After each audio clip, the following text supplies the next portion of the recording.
All right, if you're gearing up for the IELTS reading test, you know you're about to go head-to-head with one of its trickiest question types. But don't you worry, today we are going to absolutely master true, false, not given. You know that feeling, right? You're staring at a statement, then you're looking at the text, then back at the statement, and you're just thinking, wait a minute, is this a trick question? Well, you are definitely not alone. It's designed to be a little confusing, but trust me, it's far from impossible. In fact, here's the good news. There's a really clear and super reliable method to get these questions right every single time. And that's exactly what we're going to break down right here, right now. So, how do we do it? Let's cut through all that confusion. Here is your clear path to the right answer. It's a 3-step method, and honestly, it's a game changer you're going to want to remember. And here it is, your entire roadmap all in one place. It really is this simple. First, you read the statement. Second, you scan the passage. And third, the most important part, you compare the meaning. That's the whole thing. So let's break down what that actually looks like. Okay, step 1 is all about focus.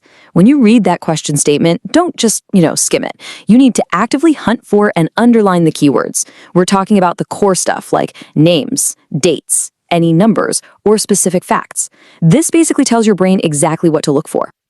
Now for step 2, you take those keywords and start scanning the passage. And this is a huge pro tip, the people who make the IELTS test almost never use the exact same words. They love, love, love to use synonyms. So you're not just scanning for words, you're scanning for the same idea. Right, so you've read the statement, you've found the sport in the passage that talks about the same idea. Now comes the moment of truth, the most important part of this whole process. Step 3 is where you carefully compare the meaning of what the question says versus what the text says. And this is where it all clicks into place. Look, true is easy. The meanings match up, they say the same thing. False means the statement is the direct opposite. It completely contradicts what's in the text. But here's the one that gets everybody. Not given just means the information isn't there. You can't prove it's true and you can't prove it's false using only the text. Okay, talking about it is one thing, but actually seeing it in action is what makes it stick. So let's run through a few quick examples together and see how this 3-step method works in the real world. Let's kick things off with this one. Statement 1. The Eiffel Tower was finished in 1889. Okay, what are our keywords? Pretty clear, right? Eiffel Tower, finished, and that date, 1889. So we scan the passage and we find this sentence, completed in 1889. Now we compare. Does finished mean the same thing as completed? Oh yeah, for sure. This is a classic IELTS synonym swap.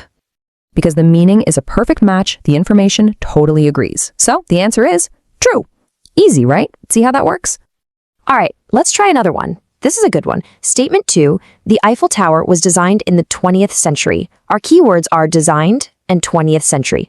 We go scanning, and we find that it was designed in the late 19th century. Okay, hold on. The statement says one thing, 20th century, and the passage says the complete opposite, 19th century. This is a direct conflict. Because that information contradicts itself, it's not a match, it's a total disagreement.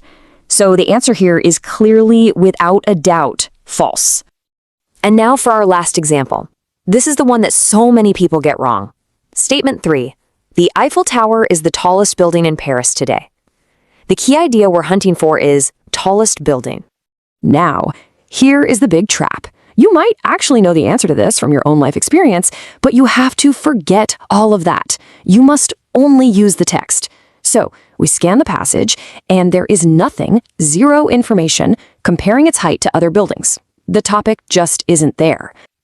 And if the information simply doesn't exist in the text, we have no way to say if the statement is true or false, and that means our answer has to be not given. Fantastic! You've got the method down now, so let's level up. We're going to look at some expert tips and some really common traps that you need to know how to avoid. Think of these next few points as your secret weapon, because knowing what traps to watch out for is just as important as knowing the method itself. Okay, 4 quick things to lock into your brain. First, and this is the big one, pretend you know nothing. Use only what's written in the text.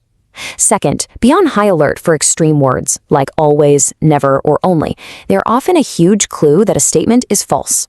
Third, if you've scanned and you honestly cannot find the info, it's probably not given. And last but not least, don't get bogged down. If a question is eating up your time, make your best guess and move on. We've covered a ton today, from the core method to all the expert tips. But if there is just one single thing you take away from all this, let it be what's coming up right now. This, right here, is your key to success. It's your anchor when you feel confused during the test. Every single time you see one of these questions, just come back to this simple, powerful process. Read, scan, compare. So now that you've got the tools to really master true, false, not given, the question is, what's next? What other IELTS challenge do you want us to break down for you? Let us know.